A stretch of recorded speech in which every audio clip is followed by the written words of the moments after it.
అందరికీ నమస్కారం.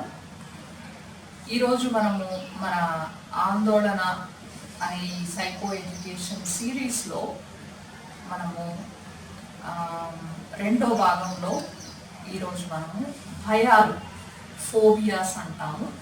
ఈ భయాల గురించి మనం ఈరోజు మాట్లాడుకుందాము. సో మనము ఎలాగైతే మనము టెన్షన్ని, ఆందోళనని, విచారాన్ని కామన్గా యూజ్ చేస్తామో, భయాన్ని కూడా మనము మన నిజ జీవితంలో, రోజువారీ జీవితంలో మనం ఈ భయాన్ని కూడా మనము ఎదుర్కొంటూ ఉంటాము. కొంతమందికి బల్లులంటే భయము, కొంతమందికి కుక్కలంటే భయము, కొంతమందికి స్పైడర్స్ అంటే భయం. ఇట్లా రకరకాలుగా మనకి భయాలు అనేవి కనిపిస్తూ ఉంటాయి. అది మనము ఏముందిలే, పెద్దదేం కాదు కదా అని అనుకుంటాము. ఈ చిన్న చిన్న భయాలు అనేవి మనకి అలా కంటిన్యూ అవుతూ ఉన్నప్పుడు మనకి అది కొన్నాళ్ళకి ఆ భయం అనేది మనము దాన్ని తప్పించుకోవడానికి ప్రయత్నం చేస్తూ ఉంటాము. అవాయిడెన్స్ అంటాము. తప్పించుకోవడానికి ప్రయత్నం చేస్తూ ఉన్న పరిణామంలో ఆ భయం అనేది ఒక పర్మనెంట్గా మనకి మన మనసులో అలాగా ఉండిపోతుంది. సో ఈరోజు మనము ఈ భయాలని ఒక మానసిక పరిస్థితి కింద ఈ భయాలని మనము ఎలా చూడాలి, అసలు దీనికి ట్రీట్మెంట్ అనేది ఉందా, ఈ భయాలు అనేవి నిజంగా మనం భయపడాల్సిన విషయం ఉందా, ట్రీట్మెంట్ తీసుకోవాలా, లేదు మనము ఈజీగా మనము వీటి నుంచి మనము ఎలా అని ఈరోజు మనం కొంచెం వివరంగా మాట్లాడుకుందాము. సో మనము ఎప్పుడైతే మానసికంగా భయాలు అని అంటున్నామో, మనము ఈ భయాలని ఏదో ఒకటి రెండు పరిస్థితుల్లో వచ్చిన భయాన్ని మనము అదేదో పెద్ద జబ్బు కింద చూస్తామా అనే దానికంటే కూడా మనము ఈ భయాలు కంటిన్యూస్గా మనకి ప్రతిసారి మనము ఇప్పుడు మనకి కొన్ని భయాలు ఉంటాయి. మనకి ఇప్పుడు ఒక స్టూడెంట్ ఉన్నాడు, విద్యార్థి ఉన్నాడు, పరీక్షలంటే భయం అనుకోండి. ఈ పరీక్షలంటే భయము అనేది వాళ్ళకి ఆ స్టూడెంట్ పీరియడ్, ఆ విద్యార్థి ఆ పీరియడ్ ఉన్నంత వరకు కూడా అది కంటిన్యూస్గా ఒక 15 ఏళ్ళు 20 ఏళ్ళు ఆ భయం అనేది కంటిన్యూ అవుతుంది. సో మరి ఇన్ని ఏళ్ళు కంటిన్యూ అయిన భయము అది తర్వాత కూడా అక్కడితో, ఇప్పుడు మనకి చదువులు అయిపోయినాయి కదా, ఇక్కడితో ఆగిపోతుందా అనేది ఉండదు. తర్వాత ఉద్యోగం అంటే భయము, పై అధికారులు అంటే భయం, అంటే జనరలైజింగ్ అంటాం. సో ఈ భయం ఏదైతే మనకి ఒక కొన్ని ఏళ్లుగా మనకు అలా మెయింటైన్ అవుతూ వచ్చిందో, ఈ భయం అనేది మనకి ఒక కౌమార దశ, ఒక అడల్ట్ స్టేజ్, ప్రొడక్టివ్గా మనం ఒక ఉద్యోగంలోకి ఎంటర్ అయినప్పుడు కానీ, ఒక ఫ్యామిలీ లైఫ్లోకి ఎంటర్ అయినప్పుడు కానీ ఈ భయం అనేది ఒక వెల్ ఎస్టాబ్లిష్డ్ డిసార్డర్ కింద మనకి వచ్చేస్తుంది. సో అంటే చిన్న చిన్న భయాలే అనుకున్నవి మనం ఏదో రకంగా సేఫ్గా మనం ఓవర్కమ్ అయినాంలే అనుకున్నవి కూడా ఒక స్టేజ్ ఎప్పుడైతే మనకి జీవితంలో కొంచెం ఎక్కువ ఆటుపోట్లు ఎదుర్కోవాల్సి, కొంచెం కాంప్లెక్స్ రోల్ ప్లే చేయాల్సి వచ్చిన తరుణంలో ఈ భయాలే మనకి ఒక పెద్ద అడ్డంకిగా తయారయ్యే అవకాశాలు ఉన్నాయి. సో అందుకని మనకి వీటిని తేలిగ్గా తీసేయకుండా మనం ఏదైతే మనకి కంటిన్యూస్గా ఒక 6 నెలలుగా, సంవత్సరంగా, 2 ఏళ్ళుగా ఈ భయంని మనము యాక్టివ్గా మనము ఫేస్ చేస్తున్నాము, దీన్ని వీలైనంత త్వరగా మనము హ్యాండిల్ చేసుకోగలిగితే అందులోంచి మనకి బయటపడడమే కాకుండా అది మనకి ముందు జీవితంలో మనకి అది అడ్డంకిగా ఉండదు. ఓకే, సో ఇది భయం గురించి మనము మానసికంగా మనం చూసే విధానం. ఓకే, ఈ భయాన్ని మనము 3 రకాలుగా విభజించాము. మానసికంగా ఈ ఇల్నెస్ కింద కేటగరైజ్ చేసే పరిణామంలో మనం 3 రకాలుగా విభజించాము.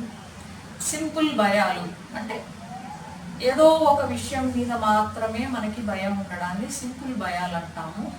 ఫర్ ఎగ్జాంపుల్ నేను ఇందాక చెప్పినట్ల ఎగ్జామ్స్ అంటే భయము, లేదా మనకి ఒక ఎత్తు అంటే ఒక ఫ్లైట్ ఎక్కాలంటే భయము, కొంతమందికి బిల్డింగ్ పైకి ఎక్కాలంటే భయము. ఈ రకంగా మనకి ఏమంటాము, బ్లడ్ చూస్తే అంటే రక్తం చూసినప్పుడు ఎప్పుడైనా హాస్పిటల్కి వెళ్ళాల్సి వచ్చినప్పుడు భయపడడం, ఈ రకంగా ఏదో ఒక దాని గురించి భయం ఉండడాన్ని సింపుల్ ఫోబియా అని అంటాము.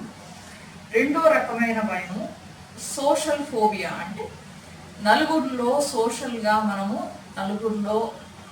సోషల్గా ఇంటరాక్ట్ అవుతూ ఉన్నప్పుడు ఉండే భయం అనేది ఇంకొంచెం కాంప్లెక్స్గా తీసుకోవచ్చు. అంటే ఇక్కడ భయం అనేది ఒక సందర్భం రూపంలో మనుషుల మధ్యలో ఉన్నప్పుడు, ఏది ఫర్ ఎగ్జాంపుల్ ఇప్పుడు ఒక కొంతమంది మధ్యలో కూర్చొని మనము భోజనం చేయాలి, లేదు అందరూ చూస్తుండగా ఏదో రాయాలి, వాళ్ళు మనని గమనిస్తున్నారు, లేదా ఏదైనా ప్రజెంటేషన్ లాంటిది ఏదైనా వివరంగా ఎక్స్ప్లెయిన్ చేయాలి, ఏదో వివరంగా మనం వివరించి చెప్పాలి అన్నప్పుడు ఎదుటి వాళ్ళు అక్కడ మన ఎదురుగా ఉన్నవాళ్ళు మనని కొంచెము స్క్రూటినైజింగ్ అంటాం, అంటే చాలా ఎక్కువగా పరీక్షగా గమనిస్తున్నారా, నన్ను ఏమన్నా నెగిటివ్గా అసెస్మెంట్ చేస్తున్నారా, లేదా నన్ను ఏమన్నా విమర్శన దృష్టితో చూస్తున్నారా అనే ఒక నెగిటివ్ కోణంలో మనసు వెళ్ళిపోవడం అనేది జరుగుతూ ఉంటుంది. సో ఇది ఎదుటి వాళ్ళకి ఏమీ కనిపించేది కాదు. ఆ పరిస్థితిలో ఉన్న ఆ సోషల్ ఫోబియాకి లోనయ్యే పర్సన్కి మాత్రమే ఈ రకమైన నెగిటివ్ ఆలోచనలు అనేవి రావడం వల్ల వాళ్ళు అనుకున్న రీతిలో ఆ పనిని కానీ, ఆ ప్రజెంటేషన్ కానివ్వండి, లేదా వాళ్ళు చేసే పనిని నలుగురి మధ్యలో ఫ్రీగా చెయ్యలేకపోవడం అనేది సోషల్ ఫోబియా కిందకి వస్తుంది. సో ఒకటి సింపుల్ ఫోబియా, రెండోది సోషల్ ఫోబియా. మూడో రకమైన ఫోబియాని మనం అగారోఫోబియా అంటాం. అంటే ఒక 2-3 ఫోబియాలు కలిసి ఒక క్లస్టర్గా ఉన్న వాటిని అగారోఫోబియా అంటాము. సో ఈ అగారోఫోబియాలో మెయిన్గా మనకి గుంపులుగా మనుషులు ఉన్న షాపింగ్ కాంప్లెక్స్లోకి వెళ్ళాలంటే భయపడటము, లేదా ఒక క్లోజ్డ్ స్పేస్ అంటే ఒక సినిమా థియేటర్ కానివ్వండి, లేదా ఒక టెంపుల్ ఎక్కడ మనకి జనాలు అధికంగా ఉన్న ఒక టెంపుల్ గుడి ప్రదేశంలో కానివ్వండి, లేదా మనకి ఒక సూపర్ మార్కెట్ కానీ, లేదా ఒక సింపుల్ హెయిర్ కటింగ్ సెలూన్ అయినా కూడా మనకి ఏదైనా క్లోజ్డ్ స్పేస్గా ఉన్నప్పుడు మనకి ఈ భయాలు అనేవి రావడం జరుగుతుంది. వీటిని అగారోఫోబియా అంటాం. సో మనం చెప్పుకున్న విధంగా 3 రకాల కేటగిరీ కింద మనకి ఈ ఫోబియాని మనము మానసిక పరిస్థితి కింద మనం తీసుకుంటాము. ఓకే, మనం ఎలా గుర్తుపట్టవచ్చు ఇది ఫోబియా, దీనికి నేను వీలైనంత త్వరగా నేను ట్రీట్మెంట్ తీసుకోవాలి అని గుర్తించాలి అని అంటే కనుక దాని లక్షణాలు ఏంటి అనేది మనకు ముందు అవగాహన ఉండాలి. సో లక్షణాలని మనం చూసుకుంటే కనుక మెయిన్గా మనకి శారీరకంగా కొన్ని లక్షణాలు కనిపిస్తాయి, కొన్ని మన ప్రవర్తనలో కొన్ని లక్షణాలు అనేవి కనిపిస్తాయి, ఇంకొన్ని మనం ఎక్స్ప్లెయిన్ చేసే విధానంలో సబ్జెక్టివ్ రిపోర్ట్ అంటాము. సో మనం శారీరకంగా ఏ రకమైన లక్షణాలు కనిపిస్తాయి ఫోబియా అనే ఒక పరిస్థితి ఎదుర్కొనే పర్సన్లో, వ్యక్తిలో మనం చూసుకుంటే కనుక, మనం ఎప్పుడైతే ఒక కారు సడన్గా గుద్దడానికి వచ్చినప్పుడు మనం తప్పించుకొని పక్కకి వెళ్ళిపోయినప్పుడు మనకి ఏ రకమైన రియాక్షన్స్ వస్తాయి, గుండె ఫాస్ట్గా కొట్టుకోవడము, మనం శ్వాసని దీర్ఘంగా తీసుకోవడము, కాళ్ళు చేతులు వణకడము, టెన్షన్ అయిపోవడము. ఎప్పుడైతే మనం ఈ రకంగా మనము ఏదో ఒక యాక్సిడెంట్ని తప్పించుకున్నాము, బై యాక్సిడెంట్ని తప్పించుకున్నాను అన్నప్పుడు మనకి ఏ రకమైన రియాక్షన్స్ వస్తాయో ఆ రకమైన లక్షణాలని మనము శారీరకంగా ఈ భయానికి సంబంధించిన ఒక వస్తువుని కానీ పరిస్థితిని కానీ ఎదుర్కొన్నప్పుడు మనము ఈ రకమైన లక్షణాన్ని గమనించుకోవచ్చు. రెండోది మనకి బిహేవియర్లో అంటే ప్రవర్తనలో ఏ రకమైన లక్షణాలు కనపడతాయి అంటే 2 రకాల లక్షణాలని మనం ప్రవర్తనలో గమనించుకోవచ్చు. ఒకటి, ఆ ప్రదేశాన్ని వీలైనంతగా తప్పించుకోవడానికి ప్రయత్నం చేయడము, ఫ్లీయింగ్ అంటాం. అంటే అక్కడ నుంచి పరిగెత్తి వెళ్ళిపోవడం కానీ, వీలైనంతగా అక్కడ నుంచి మనం తొలగిపోవడం కానీ ఫ్లీయింగ్ అంటాము. లేదా ఫ్రీజింగ్, అంటే అక్కడ ఎక్కడైతే మనకి ఆ యొక్క భయం అనేది ఏర్పడుతుందో ఆ భయము అదే ప్రదేశంలో మనము అలాగా ఫ్రీజ్ అయిపోయినట్లా, అంటే కదలకుండా అలా నిల్చుండిపోయినట్లా, అలా ఒక ఏమంటాము రాయిలాగా అలా నిల్చుండిపోయినట్లుగా ఫ్రీజింగ్ రియాక్షన్ అంటాము. సో ఒకటి అక్కడ నుంచి పారిపోవడము, లేదా రెండోది మనము ఉన్న చోటనే యథావిధిగా మనము కదలకుండా నిల్చోవడము అనేది ఈ రకమైన బిహేవియర్లో మనకి ప్రవర్తనలో మనకి రియాక్షన్స్ కనపడుతూ ఉంటాయి. సో ఇది ఒకటి. మూడో రకమైన లక్షణాలు మెయిన్గా నేను జాగ్రత్తగా ఉన్నాను కాబట్టే నేను ఆ పరిస్థితి నుంచి బయటపడగలిగాను. మనుషులు చూసారా ఎంత కేర్లెస్గా ఉంటారు. ఈ రకంగా వాళ్ళ భయాలకి వాళ్ళ రియాక్షన్స్ని కూడా మనం లక్షణాల కింద మనం తీసుకోవచ్చు. సో మరి ఈ లక్షణాలు ఇవన్నీ ఈ భయాలు అనేవి అసలు ఎలా వస్తున్నాయి, ఏంటి కారణాలని మనం చూసుకుంటే గనక మనము మెయిన్గా ఇక్కడ కారణాలు అనేవి 99% కారణాలు అనేవి మనము నేర్చుకున్నవి, అంటే లర్న్డ్ కండిషనింగ్ అంటాం. అంటే మనము ఏదో ఒక నెగిటివ్ ఎక్స్పీరియన్స్ ఎదురయ్యి ఆ భయాందోళనకి గురైన ఎక్స్పీరియన్స్ ఎదురవ్వడం వల్ల మనము నేను ఇంకా ఈ విషయంలో నేను ధైర్యంగా ఉండలేను. అంటే ఫర్ ఎగ్జాంపుల్ ఎలా అంటే, ఇప్పుడు చిన్నపిల్లోడు ఒక కుక్కతోనో పిల్లితోనో ఆడుకుంటున్నాడు అని అనుకోండి. ఏదో ఒక తుంటరితనంతోనో లేదా ఒక ఆట విడుపుతోనో ఆ తోకని లాగినప్పుడు అది మరి భయంతో కరిచింది అనుకోండి. సో ఆ పిల్లాడికి ఒక రకమైన భయం అనేది వస్తుంది. ఇట్లా మనకి డైరెక్ట్ కండిషనింగ్ అంటాం. ఈ రకంగా డైరెక్ట్గా మనకి ఒక నెగిటివ్ ఎక్స్పీరియన్స్ అయినప్పుడు మనకి ఇది ఒక అలవాటు, ఈ భయం అనేది ఒకటి ఏర్పడడం అనేది జరుగుతూ ఉంటుంది. రెండో రకమైన భయం అనేది ఇది కూడా నేర్చుకున్నదే, నేర్చుకున్న భయమే, వికారియస్ కండిషనింగ్ అంటాం. అంటే ఎదుటోళ్ళు మనకి ఇలా జరిగింది అలా జరిగింది, నాకు చాలా భయం వేసింది, నేను అసలు ఏమవుతానో నాకే అర్థం కాలేదు అని ఎదుట వేరే వాళ్ళు మనకి ఎక్స్ప్లెయిన్ చేసేటప్పుడు మనం విన్నప్పుడు కూడా మనకి ఈ భయం అనేది వచ్చే అవకాశం ఉంటుంది. So most of the time మనకి ఈ యొక్క కారణాన్ని చూసుకుంటే కనుక మనము ఇది నేర్చుకున్న కారణమే.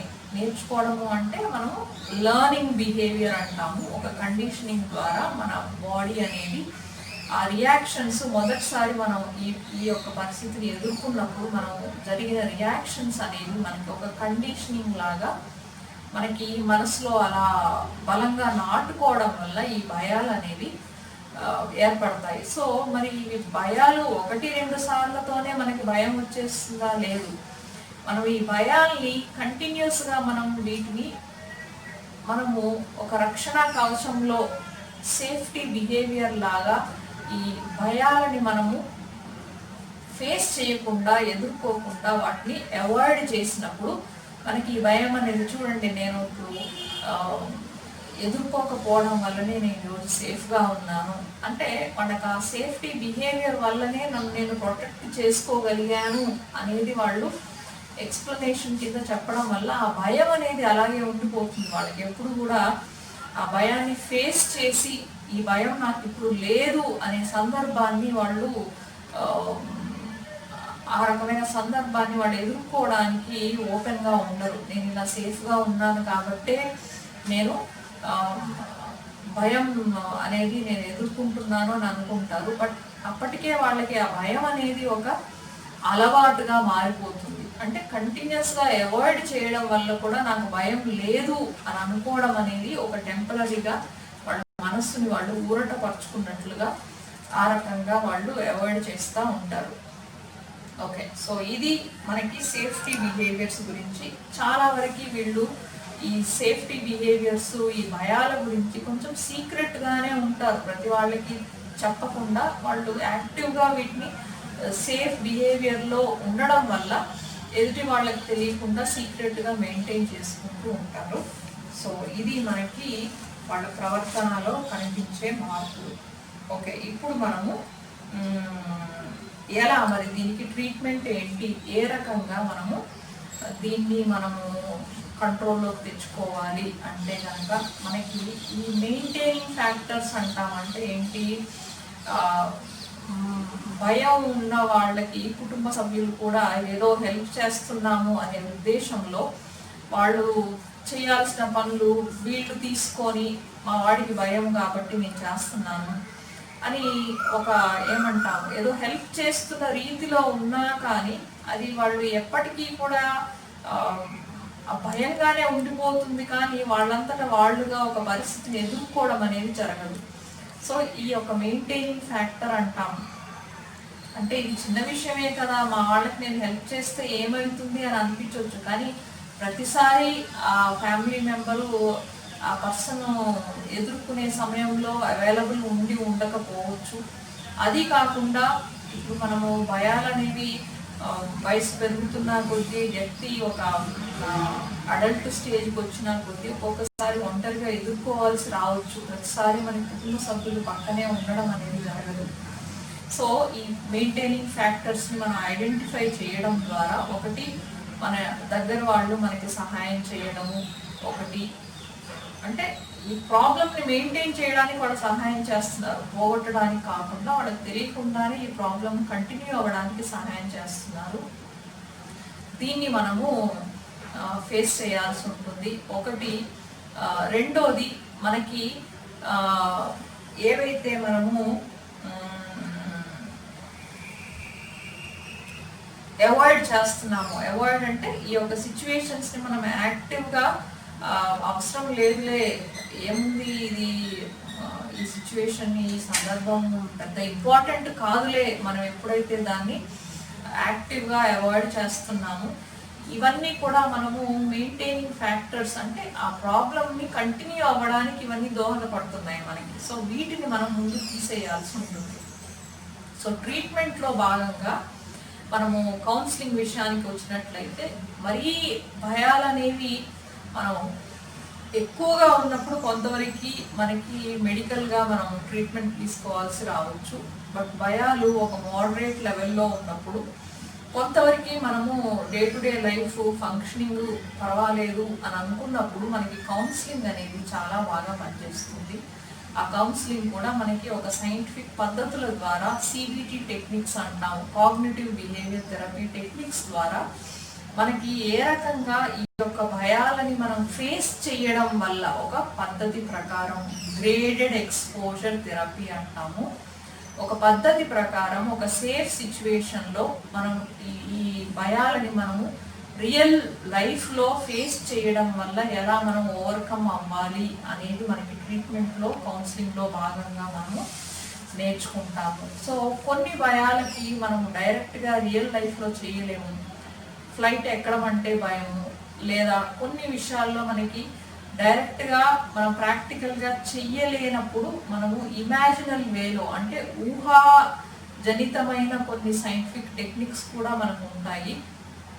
అవి కూడా మనకి ఈక్వల్గా ఎఫెక్టివ్గా పనిచేస్తాయి. సో ఈ రకమైన కౌన్సిలింగ్ని మనము వీలైనంత ఎర్లీగా మనము తీసుకున్నప్పుడు ఏ సైకలాజికల్ కండిషన్ అయినా, భయాలనే కాదు, యాంగ్జైటీ కండిషన్ కానివ్వండి, అది డిప్రెషన్ కానివ్వండి, విచారము, డిప్రెషను ఏదైనా కూడా మనము గుర్తించగానే ఇది మనకి ప్రతిరోజు జీవితంలో రొటీన్లో మనకి ఇది ఒక అడ్డంకిగా డిస్ఫంక్షనల్గా ఉంది అని మనం గుర్తించినంత వీలైనంత ఎర్లీగా మనం ట్రీట్మెంట్ని తీసుకున్నప్పుడు దీనిని మనము మొగ్గలోనే తుంచేయడానికి ఎక్కువ అవకాశం ఉంటుంది. మన క్వాలిటీ ఆఫ్ లైఫ్ని మనము బెటర్గా చేసుకోవడానికి అవకాశాలు ఎక్కువగా ఉంటాయి. సరేలే పెద్దగా అవుతా ఉంటే ఇవే పోతాయిలే, ఇవేం పెద్ద ట్రీట్మెంట్ అవసరమైన విషయాలా అని మనం అనుకుంటే కనుక అది ఇంకా జటిలం అవుతుందే కానీ అది ఊరికే అలా పోవడం అనేది అయితే జరగదు. సో ఇది మనకి ఈ భయాల గురించి, ఫోబియాస్ గురించి మనము ఈరోజు మాట్లాడుకోవాలని అనుకున్న విషయాలు. సో ఇది నమస్కారం.